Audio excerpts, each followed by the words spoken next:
Congratulations, you've reached the 5th lesson of the HARP system, of the H module that is. This is unlock your focus, flow state as the secret weapon against phone overuse. This is, I say this every time, but one of my favorite topics and favorite lessons to talk about because it is something that we have all experienced. We've all experienced flow state, whether we know it or not, especially if you found yourself doom scrolling into the wee hours of the morning on your phone. That is a flow state when you're scrolling on your phone. It is not the flow state that we want to go about prioritizing, but it is a flow state nonetheless. And maybe you've experienced the good type of flow, which is when you are just completely enamored and locked in with whatever you're doing and time seems to bend to your will. And the next thing you know, it's 3 days later and you're coming out of this creative bender. That is the best kind of flow to be in. And especially as we're trying to reclaim our time from being less addicted to our phones, flow state becomes a thing that we want to prioritize a little bit more because it does really help us be that much more productive. So what do athletes, musicians, scholars all have in common? And I'll tell you right now, it's not stinky feet. No, it is actually the flow state. Probably could have guessed it from everything I said leading up to this. It is the flow state. It is truly the secret weapon to getting things done, and not only getting things done, but feeling so productive and happy and more grounded even. So this lesson serves to teach you all the ways that you can tap into flow more at will, and then a little bit behind why we should start prioritizing it a little bit more, especially with all of the reclaimed time we have. So let's hop right into it. Here is a little diagram that a guy named Mihai Csikszentmihalyi popularized, I believe when it was 2007, when he gave his infamous TED Talk all about the flow state. It talks about where flow exists. And he said that flow state exists at the intersection of your highly proficient skills and the challenge at hand. So you'll notice here, flow kind of happens at this apex, sort of in the direction of, I suppose that's northeast, right? Flow happens here, right? You'll notice we got skills down here and challenges here. So let's say you have low skills and low challenge, that will lead to feelings of apathy, which is just a general not caring about whatever's happening. If you've got low challenge and sort of medium skills, you're sort of bored. And you've probably experienced this at times. If you've got low challenge but high skills, all of a sudden you're kind of relaxed. And then if you start going this way, you'll notice we have high skills and sort of medium challenge. That's when we start to feel more control. That's a great place to be. However, when you meet the apex of skills and challenges, that's when you really tap into this state of flow, which is a place that we'll explain a little bit later, but really feels magical, for lack of a better term. It is a distraction-free zone where you feel like you can get anything done. This is an awesome way to visualize it. You can note this down. It's also included in the guided journal that you should be using as you're following along. It is an amazing way to just visualize where, how, and when flow happens. You know, if you've got lower skills but high challenge, that's what it creates anxiety, and then low skills, medium challenge, that's worry. These are all very true things that Mihai Csikszentmihalyi calls out in his TED Talk. And the important part is understanding where and why flow state happens. So the higher the challenge, the better the skills, that's where you get flow. A mismatch of the challenge elicits other emotions, and these are all emotions, everything except for the flow state emotion and maybe the control and relaxation. Those are all emotions that lead to doom scrolling. So the more you can be in this area right here, and the more you can prioritize and finding ways to get into this area, this apex of skills and challenges, that is the key to tapping into flow. So here's a couple elements of the flow state. It's really cool seeing them listed out like this because you resonate with all of them, especially if you've experienced the flow state before. The flow state is recognizable by these 8 elements. And again, these are by Mihai Csikszentmihalyi. So I'll go through them one at a time. The first tell that you're in the flow state is complete concentration on the task. And sometimes that's a hard thing to recognize because you are so concentrated on the task. You kind of have to step back and ask yourself what you're doing. And if you've not looked at your phone for an hour, and if you've ignored people that are trying to get in contact with you or talk to you, then you might be in the flow state. It is complete concentration on the task at hand. Next one is clarity of goals and reward in mind for immediate feedback. So when you're working towards something, you're doing it because there is a definite end goal in mind. Remember, it's not necessarily about the goal, it's about the systems that you build to work towards long-term goals.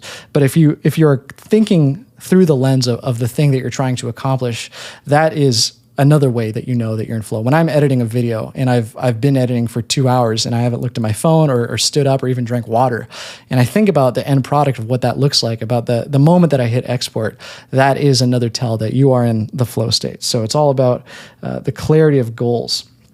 Transformation of time, this is a huge one. When you look at the clock and all of a sudden it's 2 or 3 hours later, this happens every time. Most times that I edit a video, I'll find that time just speeds up, and maybe it's just because I'm very granular with the edits that I do and I spend way too long on a smaller part of the edit. But looking at the clock and being surprised at what time it is another amazing way to know that you're in the flow state and to encourage you to continue being in the flow state. The experience becomes intrinsically rewarding. This is super important, I think, for any creative endeavor, but it's also very important for capturing that feeling of flow, right? It's the experience that you care the most about. Sure, you're thinking about the end goal and what it feels like to be at the end, but every single thing you do, every mouse that I click, every block of video that I move, and every edit that I create in Premiere, that is a rewarding experience. It's the act of creating that you fall in love with. Of course, it's different for every other medium, but it is intrinsically rewarding. The thing that you're doing in that exact moment, that is the rewarding part of the flow state, and that is how you know that you're in flow. Effortlessness and ease, I feel like that goes without saying. When you're just flowing, things kind of happen without you having to think about them. This is similar, or can be compared to riding a bike. Right? When you're learning to ride a bike, you're thinking about it really hard. You're thinking about balance. You're thinking about where your pedals go, how hard you're pedaling. But after you've done it a number of times, it becomes natural. And that is very true for anything related to the flow state. When I'm editing, sometimes my eyes roll back and I start levitating 3 inches off the ground. That's how natural it becomes. Maybe for you, it's something else. Maybe it's painting. Maybe it's public speaking. Even right now, this is a version of the flow state that I'm in. My physical body is probably in another room resting, and this is the embodiment of flow speaking to you right now. So effortlessness and ease is another tell that you're in the flow state. Next, there's a balance between challenge and skills, right? We talked about that chart that Mihai Csikszentmihalyi showed us. Skills and challenges have to be meeting at an apex for you to unlock that state of flow. Go back to that chart if you need to see it again. Very important to strike that balance between challenge and skills. Next, actions and awareness are merged, losing self-conscious rumination. So losing yourself, again, in the task at hand, not in a bad way, but in an artistic way and in a way that helps you get things done in a faster manner.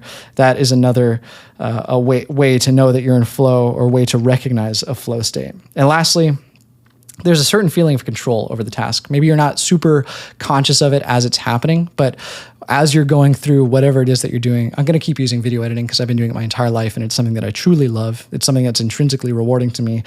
Feeling like you have complete control over the thing that you're doing is another way to recognize flow state, right? For me, video editing sort of becomes an extension of my body and my brain. And if you're a video editor or a creative person, you can probably relate.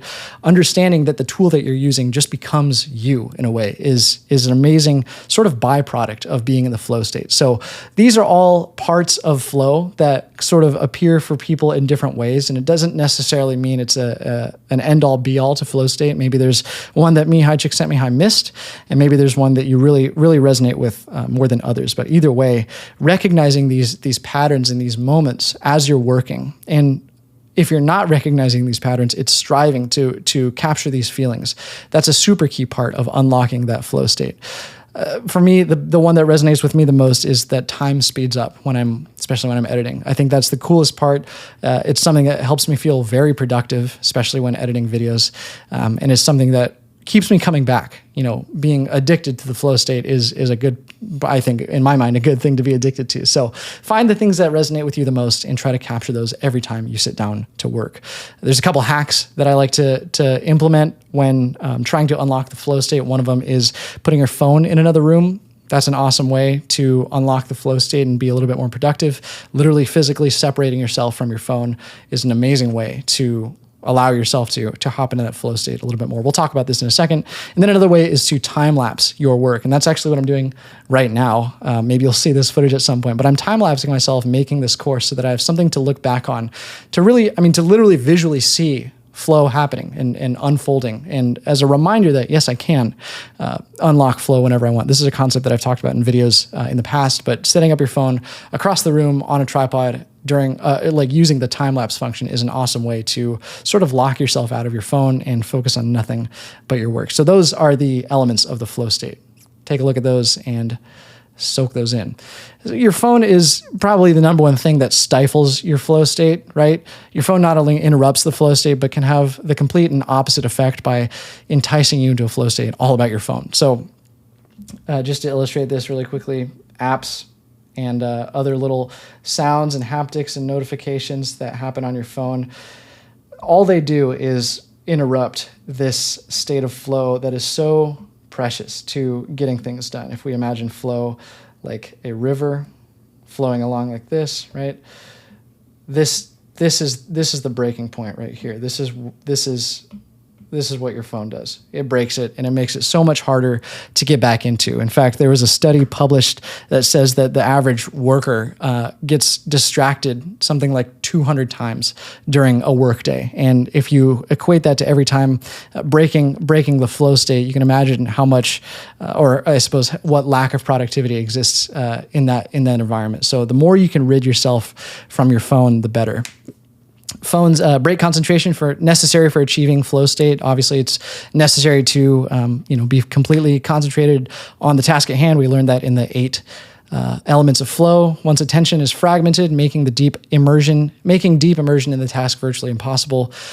Glancing at a notification can significantly derail the flow state. Multitasking on phones feels productive, but ultimately hampers our ability to focus deeply on a single task, which is a prerequisite for entering the flow state. Another big thing is dependency on instant gratification. It conditions short-term rewards and contrasts the deep, enduring focus required for the flow state.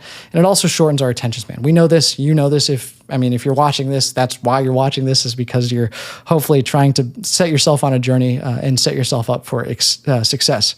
For me, having my phone in another room is an absolute must when I need to lock in on a task. It is such an easy and, for the most part, free way of ridding yourself of any distractions and really, really helping your future self out for locking into that state of flow. If you're a person, if you have a phone, and if you've ever tried to be productive with your phone, whether it's on your phone or just having your phone in the same room, you know the feeling of what it's like when your focus is interrupted. There are 3 ways that we can help get into flow, and I want to go over them right now. There's more than one way to enter the flow state, is what I'm saying, and here's some tips. So finding creative outlets is a super big key. And I don't know about you, but I grew up being creative, and just creating things and making things online was such an amazing way for me to learn about the flow state, I think intrinsically, but then also sort of teach myself how to lock into it. So I want to write down things that creative outlets are things that you find cool, or things that you really can't stop thinking about.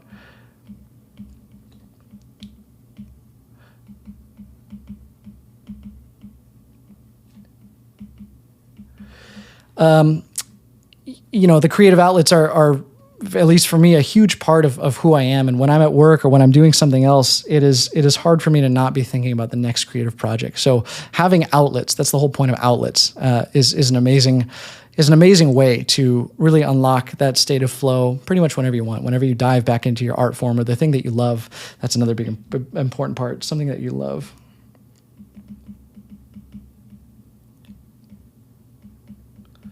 That is a great way to sort of jump into that state of flow whenever you want. Ways to, we sort of brought it up before, but ways to rid yourself of distractions and to enter the flow. You can turn your phone off. Phone off. Or put it in another room. It's really just about whatever's the most distracting thing, get it out of your sight, out of mind. You can use the Pomodoro technique if you've heard of this before.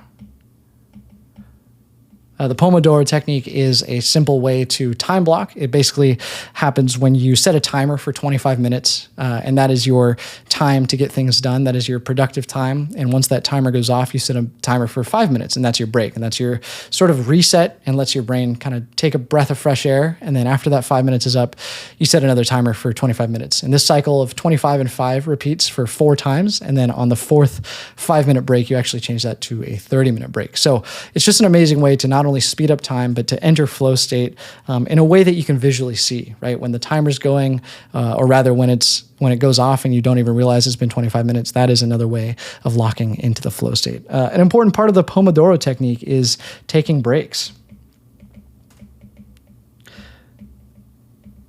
Right, so the intermittent breaks is sort of what allows your brain to reset and to, like I said, take a deep breath of fresh air. But also, if you're not utilizing the Pomodoro technique specifically, taking breaks and stepping into another room away from the creative outlet or the thing that you're doing is super important. If you're a filmmaker, photographer, or a visually creative person, you know the value of stepping away for an hour or even a day and coming back to your work and having a completely new opinion on it. This happens literally every time I make a video piece. If I look at it the next day, I'll generally hate it and find the things that I need to change about it. So if you're trying to improve your productivity, but then also take a more critical approach to what you're doing, take breaks and allow your brain to reset. Lastly here, it's very important to plan times when you can enter the flow state. Plan to enter flow. So look at your calendar. Really, if you're not using a calendar to plan your day, start and look at the blocks of times that you have to set aside, an hour or two to get into something that creates the flow state. For me, it's waking up every morning earlier than I normally would so I can make these videos and edit things that I need to edit. That is my most productive time. So find times or slots in your day that you can hop into the flow state. Create space too. I mentioned this before when I was talking about meditation and the big three section, but it is so important to create a space that allows you to be as productive as possible, especially a space that when you step into it, it cues you in to being productive. That's part of James Clear's habit building system is making something obvious and making it something that's super easy to just lock into. So every time I step into this room, which is my office, it just makes me want to be productive because that is the habit that I've built here. So these are some ways that you can build some systems and ways that you can jump into the flow state more often and sort of at will and unlock those 8 elements of what the flow state is. All in favor of you being more productive.